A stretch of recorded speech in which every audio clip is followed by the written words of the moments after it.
From the studios of the Optimism Institute, welcome to Blue Sky, where we share stories and insights to remind us that there is always blue sky above.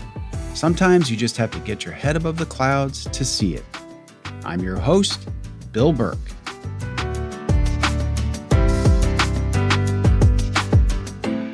This Blue Sky episode is a special one in many ways. Our guest, as you'll soon learn, is as remarkable as they come, and his story is uniquely inspiring. And for the first time ever, we'll be including a musical surprise, courtesy of our guest, at the end of the show before we close. How's that for a teaser?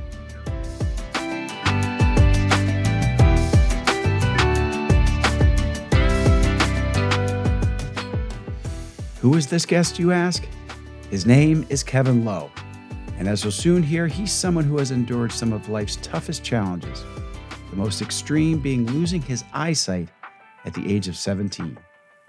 But he's managed to emerge with an optimistic and hopeful vision for his life and is using various platforms, from coaching to podcasting to public speaking and more, to spread his goodwill and infectious inspiration.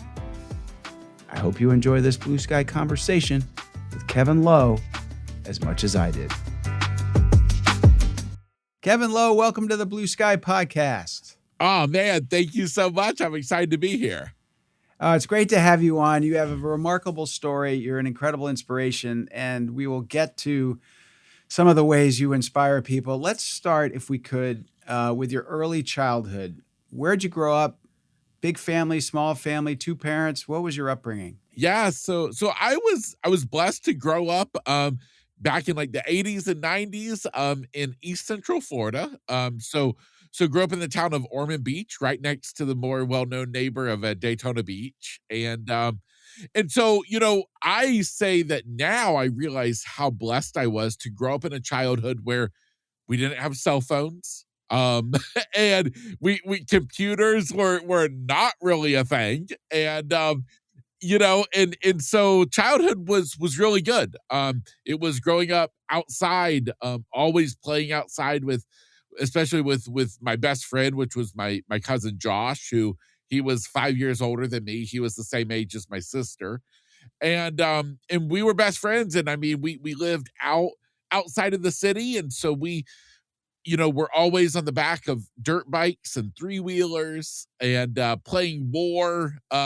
It was always me and Josh versus my sister Tiffany and Josh's sister Jessica, where we had tree forts built in the woods. And so that was childhood. A big part of my childhood was dirt bikes. That was something that I did with my dad. And that was probably the one thing that kind of stayed consistent throughout my childhood, was dirt bikes. Through all the different seasons of wanting to try different things, always came back to dirt bikes. And so me and my dad, we rode dirt bikes. We would go to a state park in Brooksville, Florida, called Croom. And literally that was second home for us. It was like a 2,000-acre state park for nothing but dirt bikes and four-wheelers. Oh my gosh. So it was you and an older sister?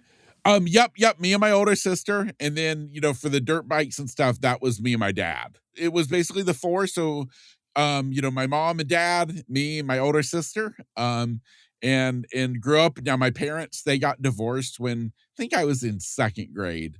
They would end up getting divorced. And so, life would kind of take a little different direction. But still family. I mean, family was everything. Families stayed everything for me into my adulthood.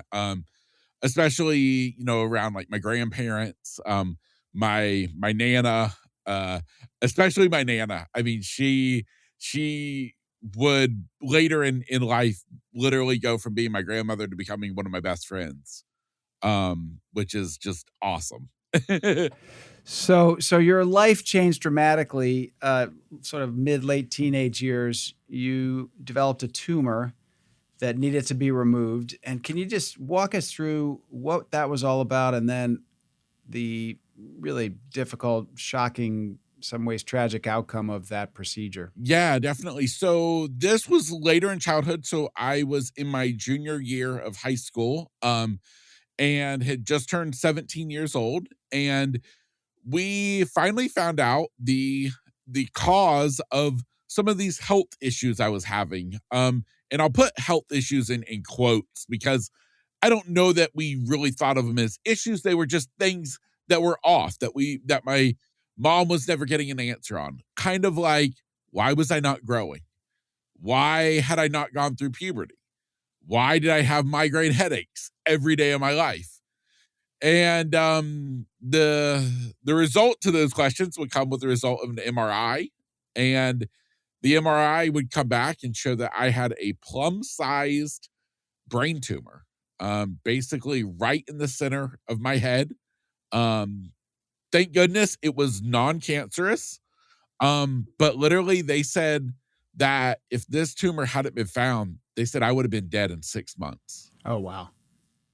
And it literally was something that was probably with me from the very beginning, constantly growing, all through my childhood. And so, yeah, so as traumatic as it sounds, though, luckily an hour away was, Orlando, Florida. We had the leading pediatric neurosurgeon, and he assured us everything was going to be perfectly fine. He said, listen, we'll go in, we'll remove the tumor.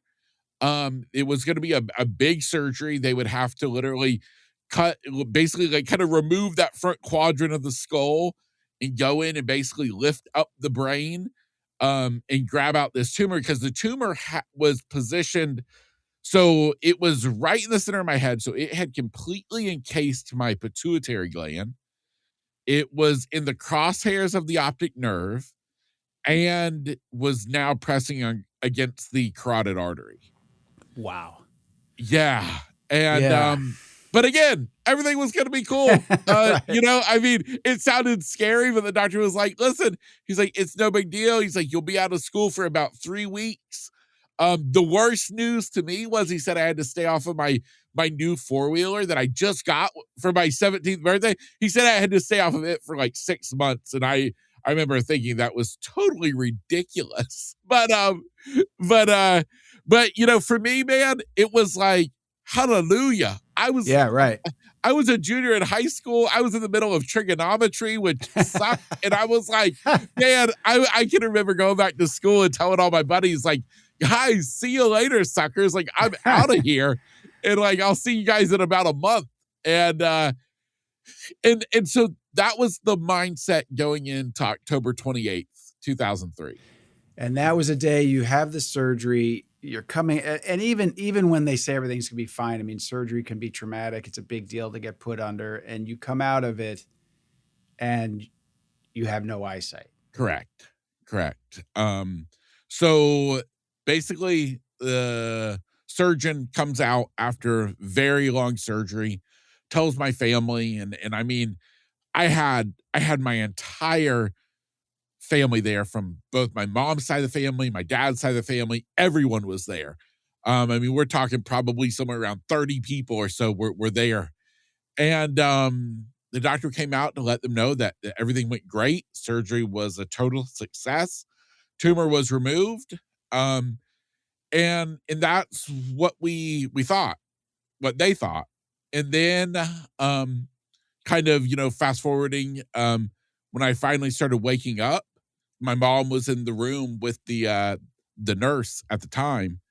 And apparently I kept yanking off one of those little pulse ox machines that they put on your finger.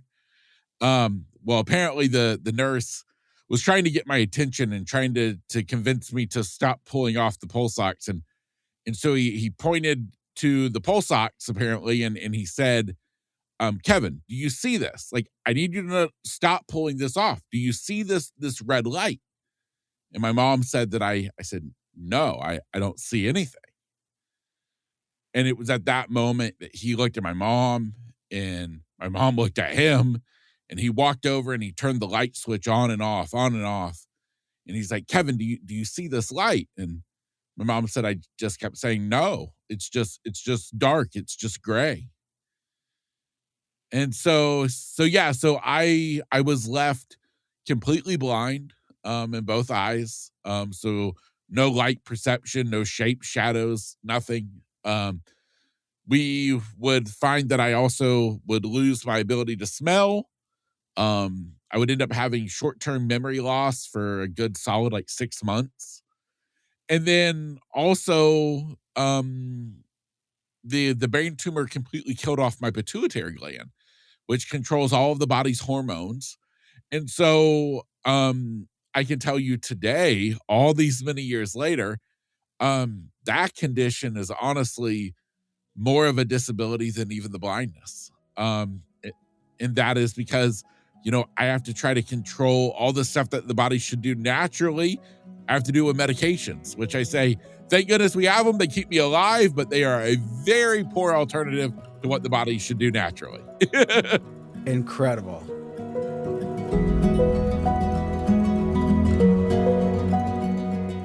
It's hard to imagine what it would be like to experience what Kevin did following the removal of his tumor. His young life had certainly included some hardships, from his parents' divorce when he was young, and the health challenges that led his mother to have him checked out. But nothing could prepare him for coming out of surgery with complete loss of his sight. Kevin would go on to experience some extreme sadness, depression, and doubts before becoming the person he is today. And for more on that, let's get back to our conversation. You have such lightness in your voice and such positivity and enthusiasm, but I'm sure that you didn't snap right to that after this awful thing happened to you. I think all of us hearing your story would say, oh my God, what the heck would I do if I'm 17 years old and I come out of surgery and all these things have happened to me?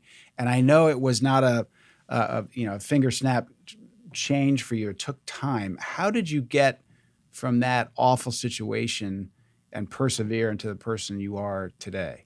You know, it was exactly what you said. It was a process. And there was a very long process of grieving, of disbelief, um, although wrapped around though constantly moving forward. Um, because I well, it was extremely difficult.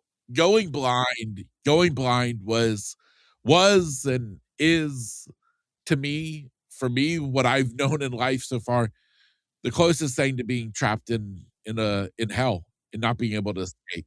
Um, I always say that it's literally like being trapped in a nightmare and you can't wake up from it. And every night I would go to bed begging, pleading with God just to let me wake up and see again.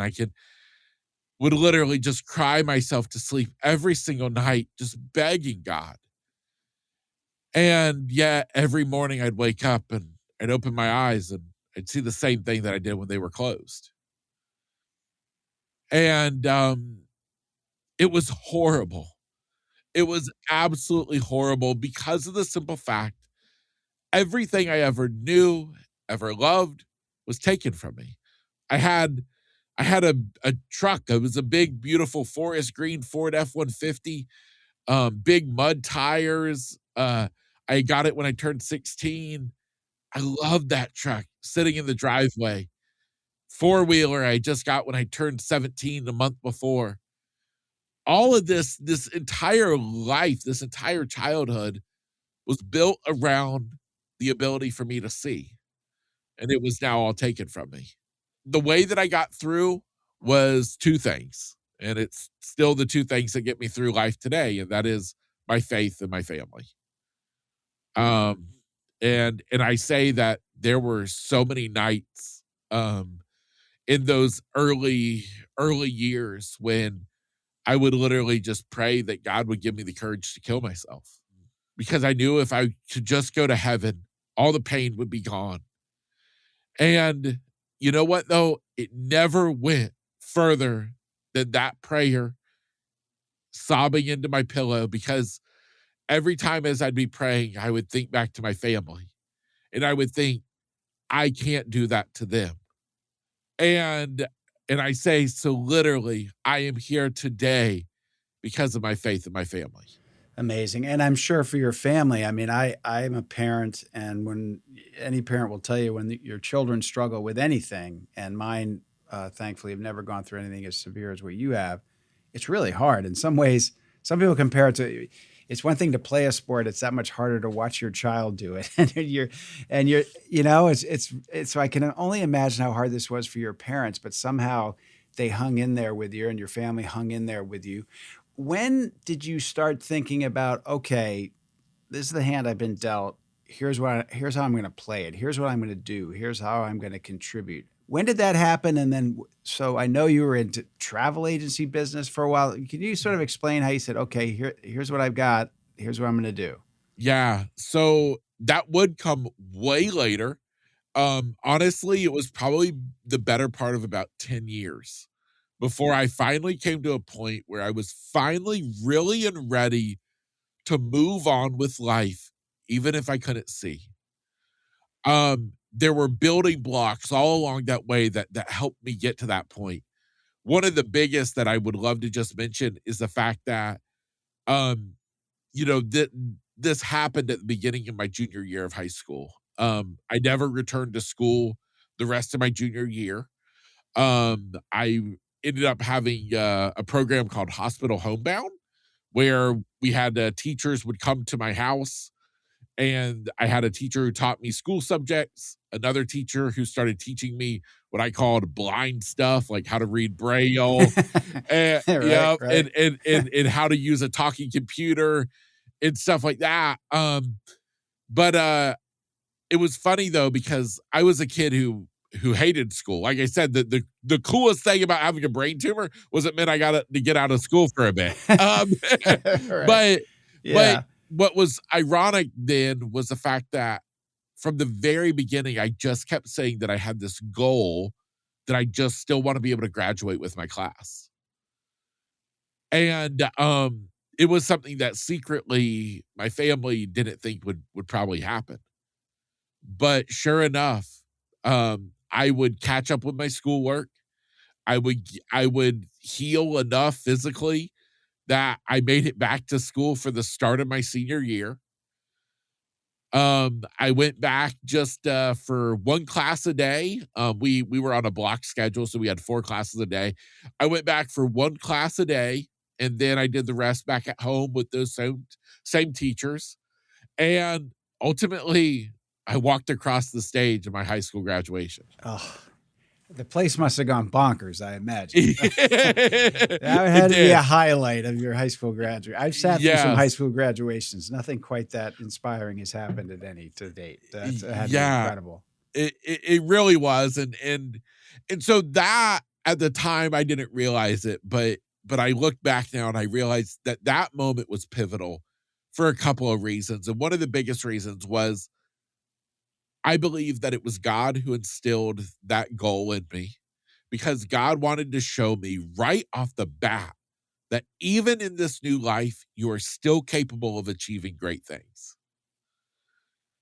And and that is what happened. And so after graduation, I dabbled in all kind of things, from going to blind services, from Division of Blind Services to the Center for the Visually Impaired. Some amazing organizations that I am grateful that were literally right in the city where I live.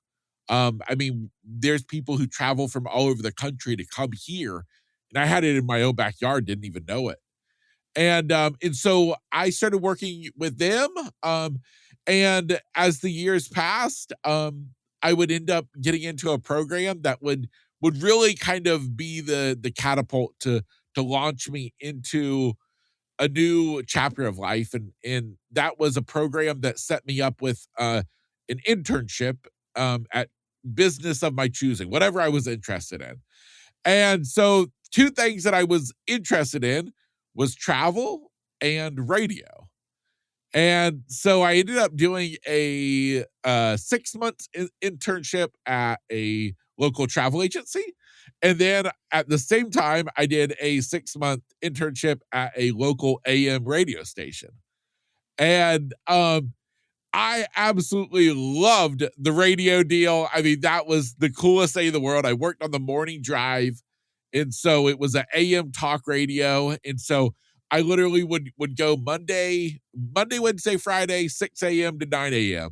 and sat in the studio with the other hosts and our guests and got to participate in that whole thing. And so that was amazing. But that ended and it didn't go anywhere. And the travel agency thing that I was doing, interning at that travel agency, amazing people, but again, internship ends and it didn't go anywhere. And so I was back to square one. And that's when I started my own business. So I opened my own home-based travel agency that was called Better Days Travel. And it was around this time in my life that the pivotal thing happened for me. It was around that 10-year mark, and I was listening to an audiobook, and I remember one specific thing at the very end of this audiobook, and it was actually an audiobook about the blind adventure athlete Eric Weinmayer, and he's famous for summiting Mount Everest. Well, this particular book was about him kayaking the Grand Canyon. And at the end of the book, it was actually the guide who had guided him down the river.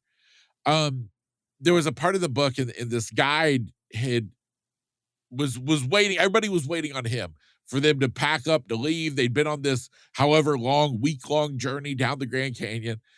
And this guide, he had walked out into the water by himself, and he stood in the middle of the water, and he faced upstream, and he had his arms outstretched and his fingers splayed, and he let the current of the water was just running through his fingers.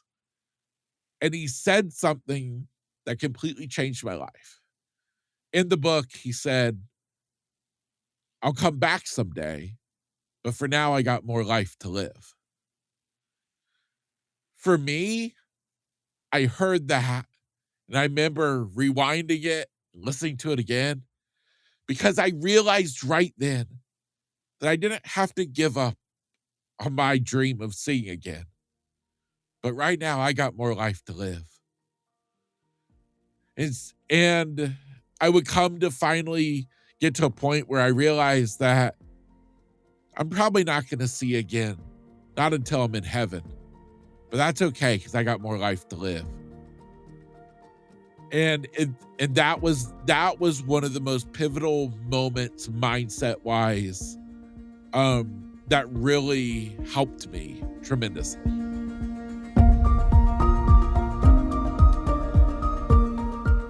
It's refreshing and instructive to hear Kevin speak so honestly about how he felt in those first days after losing his sight. He begged God to let him see again, and later even prayed for the strength to take his own life. But in the end, he decided he couldn't do that to his family. His early and ambitious goal to graduate with his classmates was key, and in the spirit of Fred Rogers' Look for the Helpers encouragement, let's hear it for the hospital homebound program and the teachers who worked with Kevin to keep him up to speed with his peers. What an inspiring graduation ceremony that must have been. Also inspiring to Kevin was the example of Eric Weinmeyer's guide, who said in the audiobook, "I'll come back someday, but for now, I got more life to live." Now, back to my blue sky conversation with Kevin Lowe. You lost your sight in 2003, if I have it right. And so the world's changed quite a bit in that period of time in terms of technology. And you mentioned audiobooks, and now you are, and we found each other through this crazy world of podcasting. So when did you, because I believe your first podcast was related to your travel business. Is that right? Or related to travel? Yes, it was. It was. So I entered the world of podcasting in 2020, when I say everybody and their dear Aunt Sally started a podcast.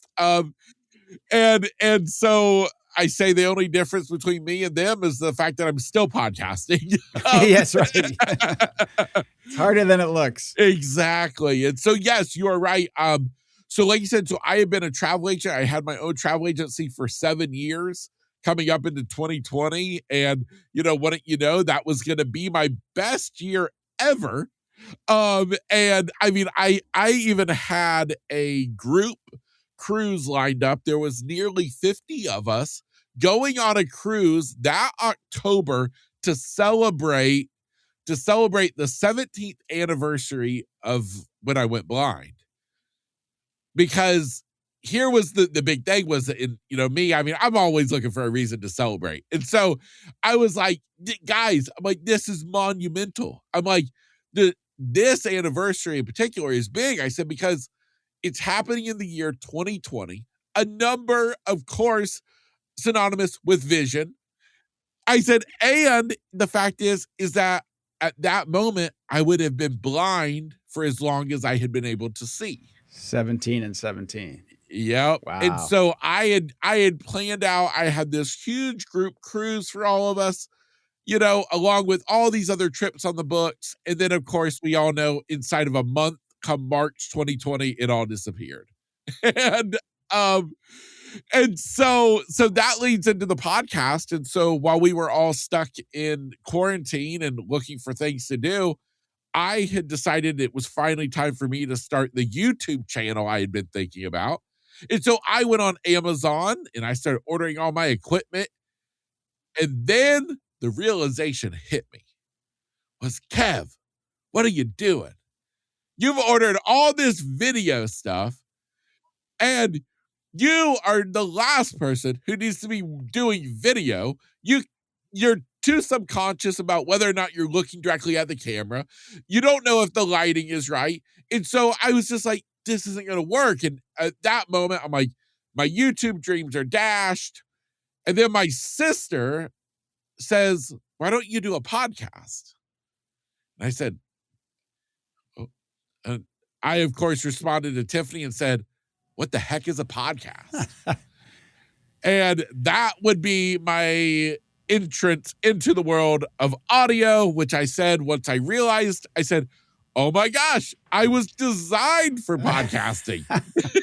Amazing. Well, and you also had that radio experience. It's basically the same thing. So exactly. So it all kind of comes back full circle. And so, yes, you were right. It started off about travel because I laugh and I say that God hadn't really cued me in on his plans yet. I thought I was still going to be a travel agent. And so I was talking all about travel, and then the podcast took over my life and led me in a totally different direction. So it's had a few iterations. The title today is Grit, Grace, and Inspiration, and you embody all three. You've been described, by the way, as having contagious optimism and genuine positivity. And I think at this point of the conversation, that has already come through. But tell us how you settled on that as your format, and what kind of guests do you have? Tell us about the podcast. Yeah, so the podcast is literally what the name says. It's all about sharing the stories of those overcoming life's challenges, all with this hope and desire to inspire others to do the same. I always say that my mission, whether I'm recording a solo episode or I'm recording an interview with a guest, my whole goal is that there's somebody on the other side of the world who I'll never meet, I'll never even hear from. I'll never even know that they've ever listened to my podcast.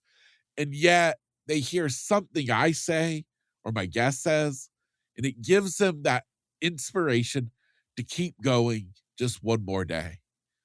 Just like that one line in that audiobook did for me. And so that is the podcast. I mean, gosh, I've been going now for over 5 years. We're coming up on 6 years, and I love it. I love the opportunity to get to meet people for the fact of inspiring me while getting to share their story with the world has just been truly amazing. Incredible. And your tagline is turning setbacks into stages. We all know what a setback is. What do you mean when you say to stages? Yeah, so I got into the world of public speaking. And so through the podcast, again, the podcast has led me down a road. I entered the world of coaching. I did coaching for a while, which I still do on occasion, but I really was like, I really love just inspiring and motivating people. And so it led me into the world of public speaking. And so that is turning setbacks into stages. Exactly that, using what I've been through, which, what happened to me was horrible. And I wouldn't wish what happened to me on my worst enemy. And yet at the same time, I have to be so grateful that God chose me to be the one to go through this, for the simple fact of, if me having gone through what I did, being able to share my insights that I've gained, if it can help somebody else, then for me, it makes all of it worth it. Because at the end of the day, that's all I want out of my life anymore, is I just want to be able to help somebody else who's struggling, who needs somebody to remind them that tomorrow's a new day, and to not give up on the hope, and to not give up on what might lie ahead when that sun rises tomorrow morning.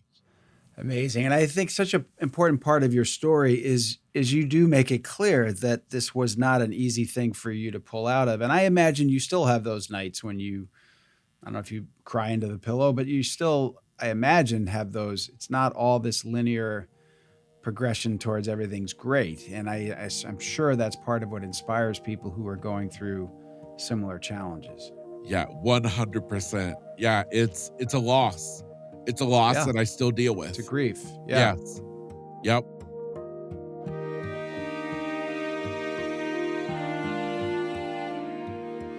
Just as Kevin Lowe was developing his new interest in the travel business and planning to mark the 17th anniversary of losing his sight, perhaps the worst thing that could ever happen to his chosen business occurred: a global pandemic.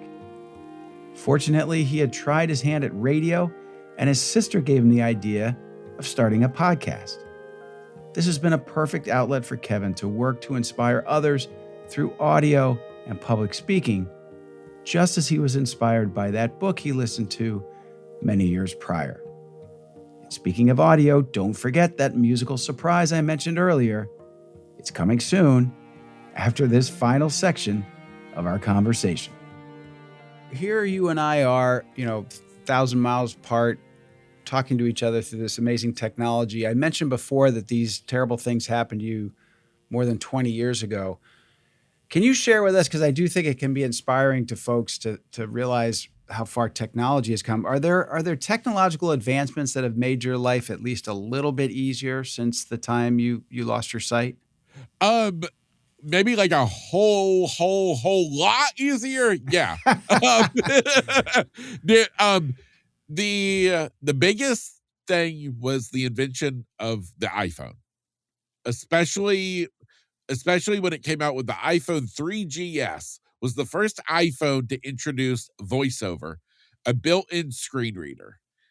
And so the iPhone is not only completely 100% accessible to somebody like me who's completely blind, but it has different apps that I download onto my iPhone, like an app called Be My Eyes, which allows me to open up the app. I can then literally just take a picture and it instantly describes whatever is in front of me.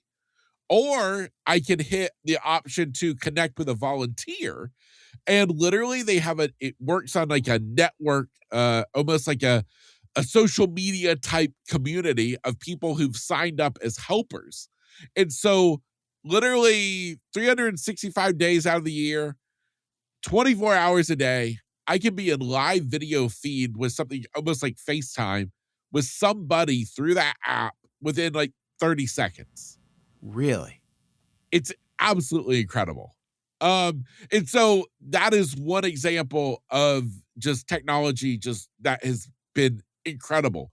I also have the Ray-Ban Meta smart glasses. Really? Okay.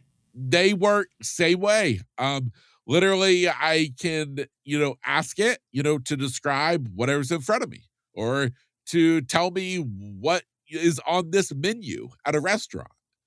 Um, it's fascinating. Technology is absolutely incredible. And to see the advancements in technology, even just over the time period since I went blind, is remarkable. So, Kevin, and speaking of technology and the way you've been able to somehow, somewhat see again, can we talk about echolocation? Describe that to us. Yeah, absolutely. So this is probably the coolest thing, and it doesn't involve tech at all. There's no iPhone or apps involved. It's literally just the power of the human brain. And so I, back in 2017, had the opportunity to learn that humans can see just like bats or dolphins do using echolocation. Um, and so there was a guy, a friend of mine had shared a YouTube video of this guy named Brian Bushway who was riding a bicycle and doing all these things by making this clicking noise. And so I remember she had sent me the YouTube video and I had watched the video. And I remember honestly getting super sad because all I remember thinking was, God, why won't you give me that ability? Well, lo and behold, at the time, he worked with an organization where they literally traveled around the world teaching blind people how to see with echolocation. And so I ended up going out to his home in Los Angeles, California. I went out there with my mom and sister, and my mom and sister, they would drop me off at his house every morning. They would go off and do tourist stuff. And I would train with Brian, who ironically is right around my same age. He went blind kind of around the same point. He was, I think, about 14 when he went blind. And he had learned this skill by somebody else. And so literally, he taught me how to retrain the brain's visual cortex to see through sound rather than sight. And so by literally making a clicking noise with just my tongue against the roof of my mouth, through time, and it took exactly 3 days for my brain to finally, it all to click together. And we were literally training inside of the apartment we had rented through Airbnb. And he was teaching me how to identify corners of a room. And so I would stand face to face at the corner and I'd make this little click with my tongue and nothing's happening. And then I'd take a step back and I'd make the click, nothing happens. And then all of a sudden, it was like somebody turned on a light switch. All of a sudden, the wall in front of me, I could see it. Literally, all of a sudden, the wall turned to a fuzzy gray. Oh my gosh. And I could literally, from across the room, I could walk up to the wall and stop without ever hitting it, without ever touching it. And then I can remember walking down alongside the wall, following the wall. And all of a sudden, though, it went from this fuzzy gray to like a deep, dark, like cavern. Well, it was the doorway into the kitchen. Whoa.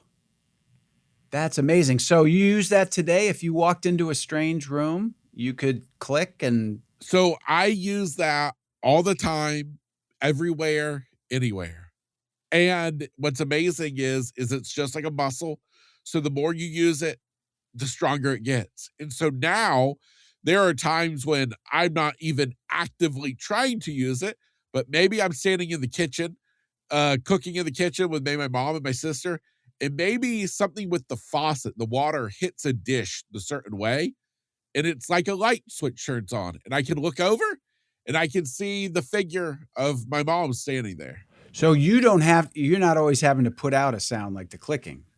Correct. Wow. And I mean, that is the most precise way. And like when I'm, the biggest obstacle typically is you go into a public restroom trying to find your way. Well, now I go in a couple of clicks and I'll get I call it a ping. off of maybe like the metal faucet of the sink. And I tried to describe it as like, think of a commercial for glassware. And you know how they'll show the visible spark coming off to show that it's super sparkly and clean?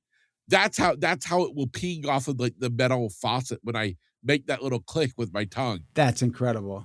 It completely and utterly changed my entire world for the simple fact that no longer can I only see what I can touch, but now I can preview my world around me. The world literally now has shape. And I tell everybody, no, it's not like I used to see, but it's another tool that I now have that has literally been the biggest life-changing thing, not technology related.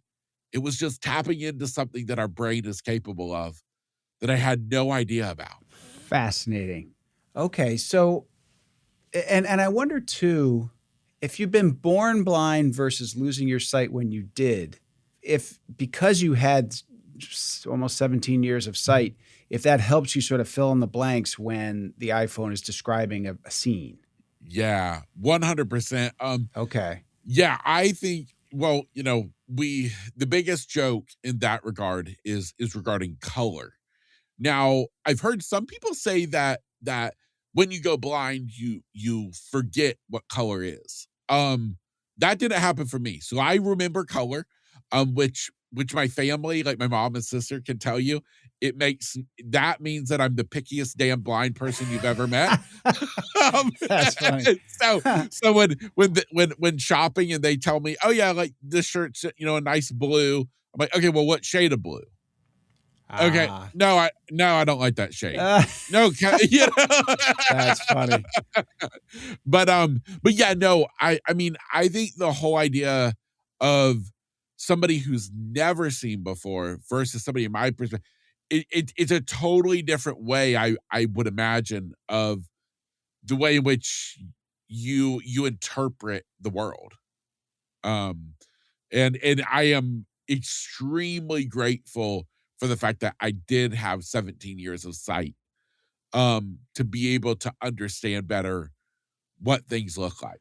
It's amazing. Yeah. And all these years later, Kevin, it's amazing to hear you say that you're grateful for that because you have so much that many of us just would feel down about and pity ourselves. So if people want to engage with you, well, as public speaking, tell us about the different ways. So there's your podcast, there's your public speaking and your coaching. Is this all available in sort of one place where people can find this and you? Yes, absolutely. So it's all right there on my website.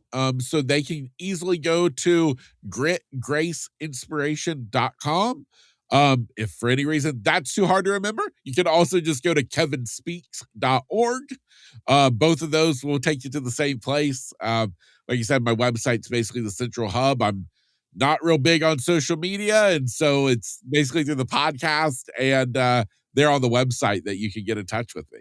So if there's somebody listening today who's had a setback recently or has a loved one who has, and they're having those thoughts that you had, what are the simplest words of encouragement you could offer people in addition to going to your podcast and your website? But if someone's been having a tough stretch based on something like that, what are the words of encouragement that you could provide as our time's running out? Yeah, the biggest thing is to give yourself grace. What you've been through, what you're going through, whether it's you personally or somebody you love or a friend, just give yourself a break. There's going to be so many people who are going to voice their opinions about what you should be doing. Don't listen. Yeah. I can tell you that's about the worst thing you could possibly do because, yes, seek advice from those who you trust, who you know you and know what's right for you. But the biggest thing is just to listen to yourself, to give yourself the grace, to understand that it's okay to not be okay. And at some point, though, you're going to reach the time when you're going to finally be ready to move forward. That might be in a month, it might be in 10 years. In the big picture, it's just a little time period of life. Just realize that it's going to get easier, it's going to get better, but in the meantime, just give yourself grace. Beautiful. Well, on that note, Kevin, I am going to thank you for this time, and thank you just for all the positivity and optimism and grit and resilience that you're putting out in the world. You are a true inspiration. That's an overused term, but in your case, it really fits. And I really appreciate you coming on the show and everything that you do. Oh, man. Well, I appreciate it so much, and it's been an honor getting to be here. So thank you. Take care.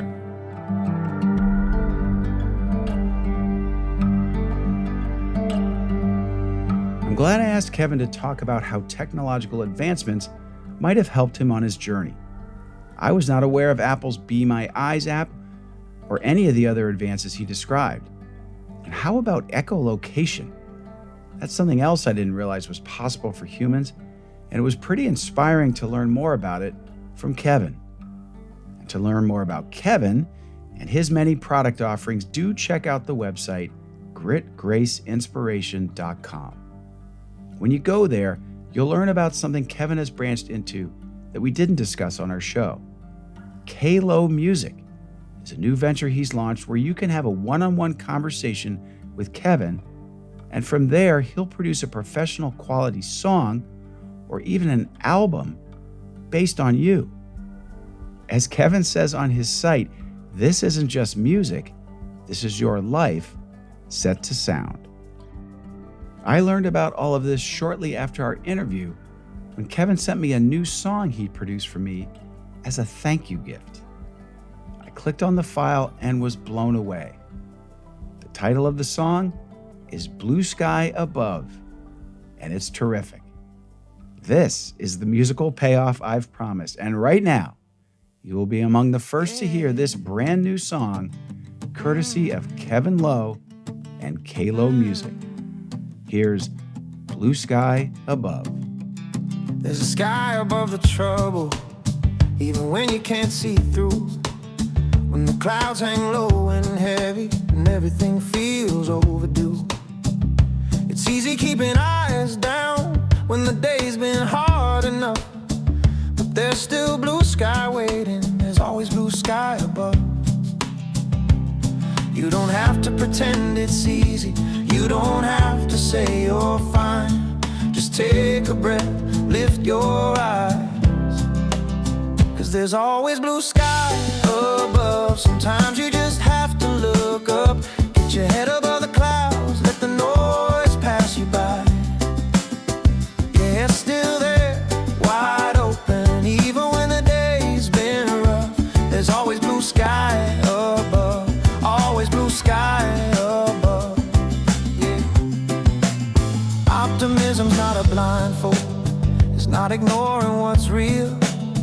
It's choosing where you stand when the ground doesn't feel as stable. It's believing things can bend without coming apart. That hope's not loud or flashy, it's steady in the heart. You can face the weight of this world and still believe there's more.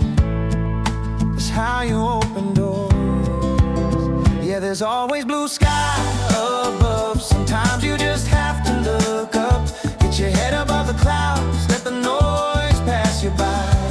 Yeah, yeah. It's still there, always waiting, even when you've had enough. There's always blue sky above, always blue sky above. Yeah. Always blue sky above. Lift your head, not to escape the clouds, just to remember they don't own the sky. There's always blue sky above, no matter how long it rains. You don't need all the answers to start again. Just a little higher perspective, a little trust in what's enough. There's always blue sky above, always blue sky above. Yeah,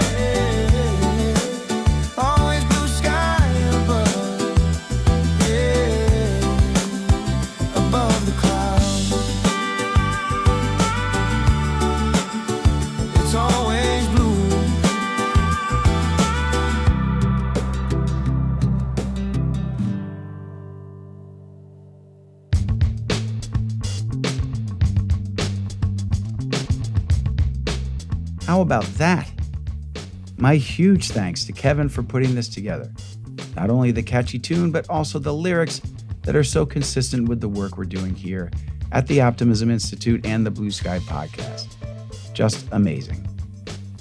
I hope you enjoyed this Blue Sky conversation with and new Blue Sky Above song from Kevin Lowe. My thanks also go out to Sound On, Sound Off for their amazing help putting this special episode together. Check out more of their incredible work at soundonsoundoff.com. And to Crush Graphics, creator of all graphics and cover art for Blue Sky and the Optimism Institute. You can find more of their terrific work at crushgraphics.com. Remember to spell crush with a K. Until next time, I'm the founder of the Optimism Institute and host of Blue Sky, Bill Burke, and I thank you for listening.